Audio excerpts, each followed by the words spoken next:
Mag-pray na Hey guys! Welcome to our vlog! And tonight, I have a guest, my friend, my church mate, my sister in Christ, Stephanie! Hi!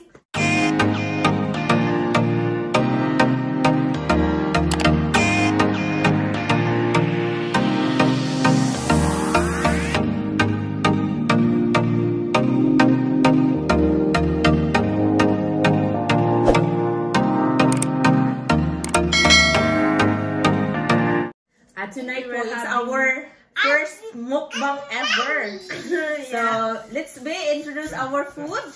We have homemade langganisa by our This one truly is yours. This one is homemade longganisa, hindi ko masyadong. And we have lumpia, of course, Filipino very tradition.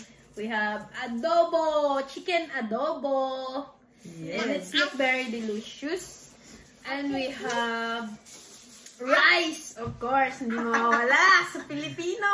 Ang kanin! Rice is life for our Filipino viewers. And we have some okra. This is very good vegetables. Yes, And okra. mangga para sa aming pampatanggal ng aming mga suya later on. And we have bagoong. Ano ba? Kumakain po ba kayo ng bagoong? Bagoong na dilis, no? Yes, bagoong. Yes. Bagoong. And we have a very cute kids here. Ayan, Kendra. so this is our first ever mukbang ever. So let's pray muna. Let's Let's pray. pray. Let's thank Yes. the Lord. Okay, pray. Yes, pray. Yes, Lord. Thank you for this blessing in front of us. Sanctify all this food, Lord, na magbigay ng kalakasan sa aming pangangatawan. At salamat po sa buhay ni Sister Jen na nag-prepare ng lahat ng pagkain na to at ibalik mo sa kanya ang kalakasan. Lord God, habang ginagawa niya mga pagkain nito, Lord God. Lord, sa activities namin ngayon, Lord God, let your Holy Spirit saturate our life, Lord Jesus. And this we ask in Jesus' name we pray. Amen. Thank you, Lord. Amen. Yes, Kain let's na. the mukbang begin. I'm so excited. What do you want, Kendra? I want okra. It's a baby's. Mm. Kami mami's kaliday rice. Biluha okra, for sure.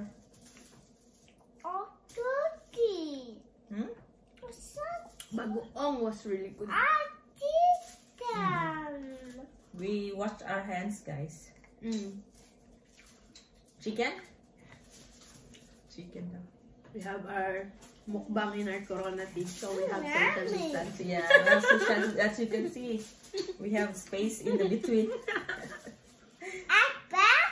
Huh? Epla? No, it's mango. Oh, that one is apple. Directly, apple use. Epla use. Apple juice. Biluhason, chicken?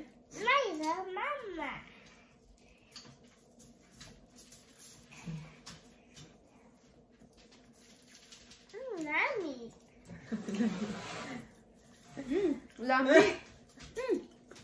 It's Kendra's first mukbang. Lami? No. You want this one? Lami. Ud. The longganisa.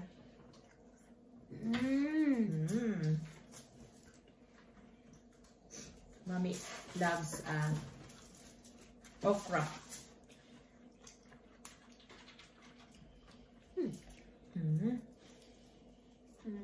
Akala ko hindi siya kakain. Kendra. Kumain na to siya. Sarap ng bagoong. Bigay to ng ni Marilu. Kailan ba siya umuwi? Hindi, nakabili ito niya sa Asian store. Minsan kasi meron. Yan kasama ko din mo. So, tonight guys, hindi lang po kami kakain, kundi may mga tanong kaming sasagutin. So, tatanungin ko si Stephanie. Ready na ba ako sa mga tanong mo? Are you ready sa tanong? Tanti Stephanie.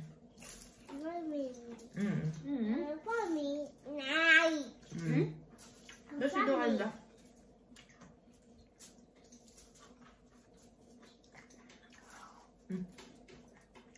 Binubusog na ako ni Janessa para sa kanyang mga tanong. Tanong tayo sa bawat isa. Okay? Yung kaya natin sagutin. Oh. Tungkol sa buhay, tungkol sa... Kahit saan. Anyway. Kailan ka... Go! Okay. Kailan ka dumating dito sa Europe? Europe? 2013. Which country yung unang entry mo? I was first started in Amsterdam. Amsterdam, yeah. Amsterdam, the Netherlands. In short po, sa mga hindi makakalam, Holland is the same with Amsterdam, the Netherlands. Medyo famous po kasi yung salitang Holland, pero yung Amsterdam po siya. Netherlands. Capital city niya is Amsterdam. Tapos, yan. So it means, In ano ka na? fairness, masarap ang langgunisa. First time ever to me. Chicken. You eat chicken. So it means you will be 8 years in Europe na. Tagal na, no? Ako naman,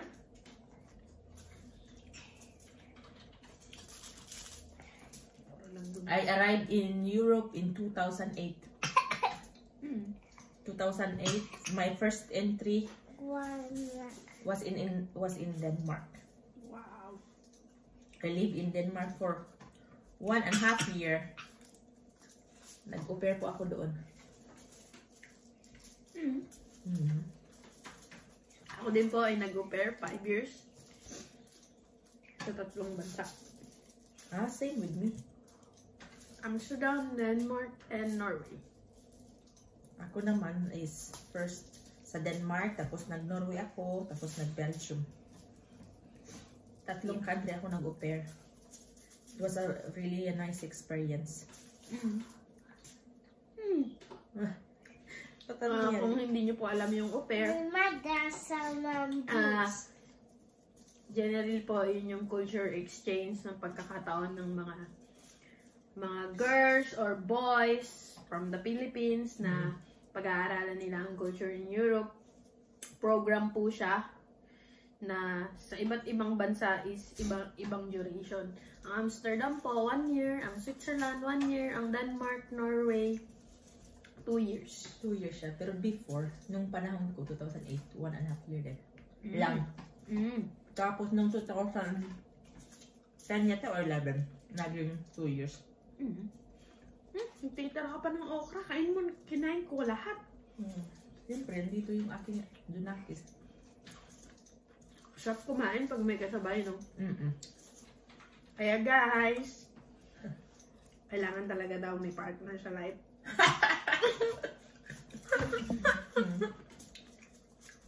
Bakit naman? Makikilaya kayo dyan, joke. Oo. Iba pag may partner talaga. Yeah.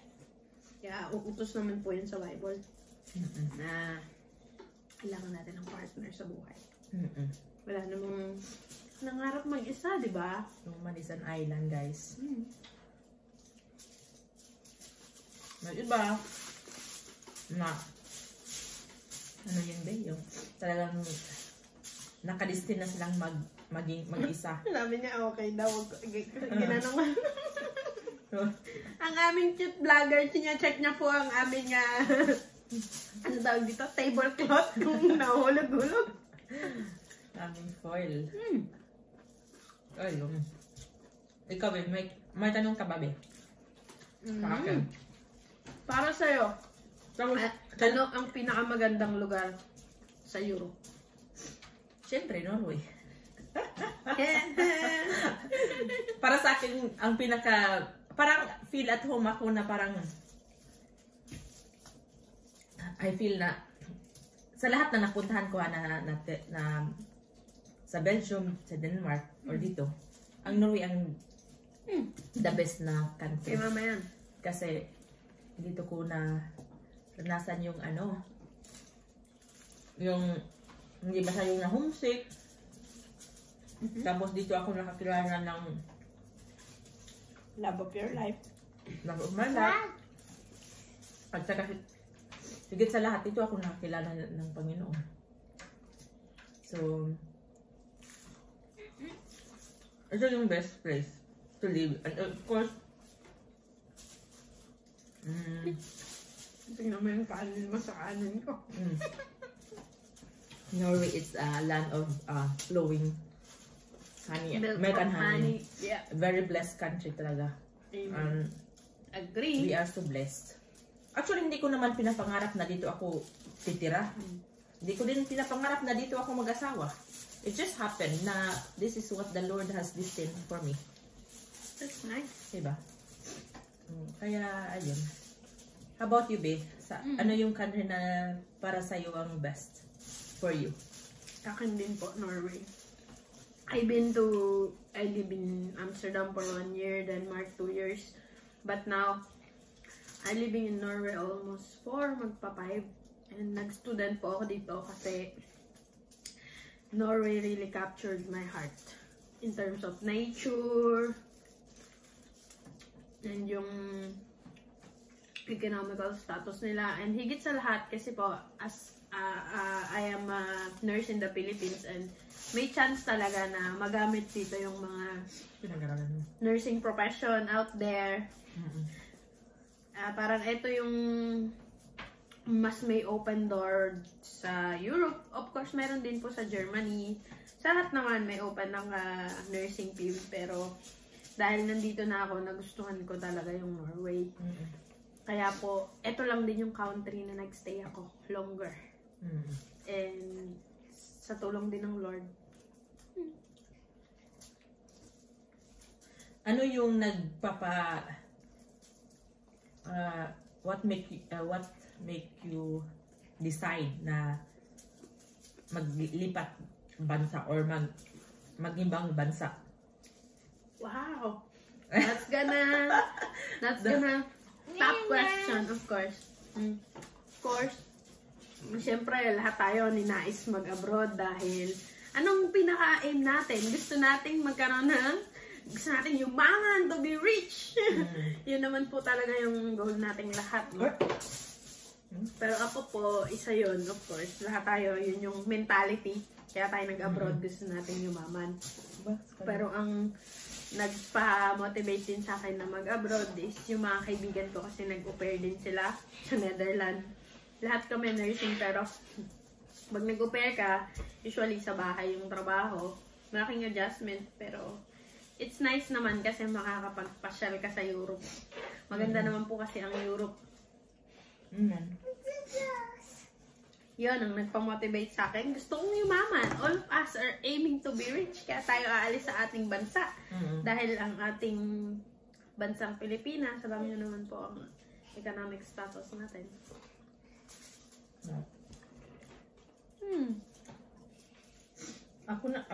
Ako din, ano ba? Ikaw naman. Ayun, yung nagpa-push talaga sa akin is dahil sa financial situation sa aking pamilya. I don't have idea saan ba ang tawag dito. Wala akong idea kung ano ba talaga ang Denmark kasi ang alam ko talaga Europe. So ang idea ko lang sa Europe, it's napakagandang country, ganun, safe. And yun po ang rason na kasi may sitwasyon kasi na mag third year college ako noon, wala akong pang-enroll. Oo, wala akong pang-enroll kasi nga dahil sa gipit ng buhay. Tapos, alam mo yung parang gusto ko mag-aral talaga. Pero that time naman, I was working sa school ba. Ang tawag nila doon is striver. So, student assistant, di ba ganun? Para nagtatrabaho ka sa school, tapos in return meron kang 18 units na free. Kumbaga 18 units binabayaran ng school. So, hello, mega love shout out sa aking mahal na university, UB, sa UB po. So, nag-striver ako doon, Wow. Pero syempre, doon ako sa office na trabaho, nag-assist or yung tinutusan nila ako sa CBA yun. So, I'm very blessed doon sa 2 years na yun na naranasan kong yung opportunity na yun ba? Pero dahil nga, hindi naman covered lahat. Hindi naman covered lahat ang yung expenses. Meron pang yung mga miscellaneous, tapos yung allowance mo, pamasahin mo, syempre. Ayun, wala. Tapos, nalungkot na talaga ako that time din kasi sana ako kuha ng panggastos, ganyan. But, one day, I received message from my, yung girlfriend ng, girlfriend ng tito ko, o uncle ko, na, Junessa, gusto mo ba mag-abroad? Mag-au-pair? Siyempre, so wala akong doubts or wala akong so sabi ko, sige, katulang wala kaming pera, di ba? Tingnan yung pagkain. Ang takaw ko, guys. Yeah. So, yun po yung rason ba't ako nakarating dito. Dahil po sa pangangailangan ng aming pamilya. So, ayan, so blessed. I don't regret, hindi po ako nakatapos sa Pilipinas, sa kurso ko. But, I don't regret na dumating ako dito. Kasi God has a perfect plan for me. Yeah. So, yun po. Thank you for au pair program. Yes. Maraming natulungan Kasi maraming natulungan na au pair. At mga kababayan natin, hindi lang sa kababayan natin, kundi a lot of countries all over the world. Pero gustong-gusto po kasi nilang mga Filipino au pair. Kasi they love Filipino. Ganda? Kaya yun. Masisipag po daw kasi tayo. And malilinis talaga tayo. Mapagkakatiwalaan. Andun na Saya. Kasi matyaga ang mga Pilipino. Kasi maliit lang po ang sahod ng au pair. Kasi Hindi naman siya talaga yung sahod. hindi siya sahod kasi lang yun allowance. Kasi nakatira kayo sa bahay nila, libre lahat. Kumbaga, panggastos lang po yun sa weekend pag gusto namin lumabas, kumain sa labas. Pero hindi talaga siya sahod. Kaya lang po dahil sobrang hirap ng buhay sa atin, maraming nagtitiis na mag-au pair. At yung sobrang liit nilang sahod is pinapadala talaga sa Pilipinas para matulungan ng mga kapamilya. Tradition po kasi natin, di ba, magbigay at magtulungan. At maraming salamat pala sa aking mga Saracho family kasi sila talaga yung unang nag-ano sa akin, introduce at nagtumulong sa akin.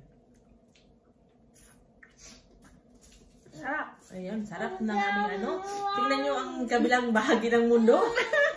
Naubos ko na yun sa akin. Yung sa kanila, hindi pa. So, Hindi halatap nung gutom ako dahil galing ako sa work. galing sa work si Madam Steph. So,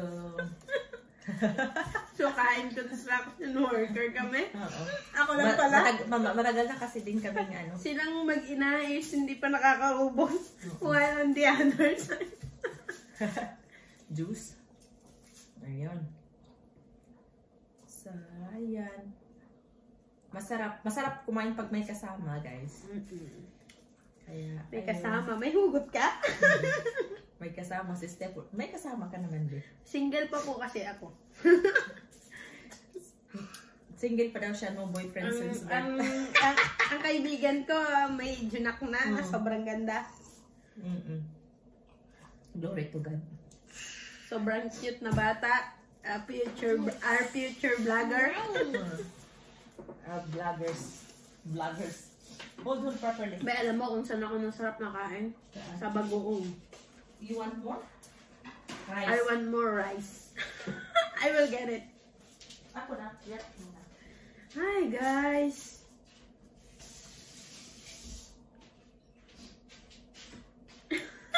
Okay. Sabi ko ba naman, Marsugo. sabi ko po sa kanya, huwag masyadong maraming rice, baka masayang di natin maubos. Diba? On the other hand, ubos na pala yun sa akin. Yun lang, butuhan me? Mukhaon pa ka? Hold. Mama, guys. Biluhan me? Naubos Biluhan namin sa ng isang naglalisa. kalayang kanin. chicken. Like, na-miss ko po yung bagoong actually. Ito lang yung inuulam ko, tsaka yung okra. Marami kaming ulam, pero ito yung nagpagana sa akin. Ayan. So, ayun na po guys. So, thank you so much for watching our videos for tonight. At, Pang second batch ko na to, take note. yeah, so, abangan nyo more chikas with my friends kung paano kami nakarating dito at ang mga buhay-buhay namin. So, we love to share to you. Yes. So, Till our next videos. till our next video. So, thank you very much and God bless you all and have a nice Sunday evening sa inyong lahat. So, to God be the glory.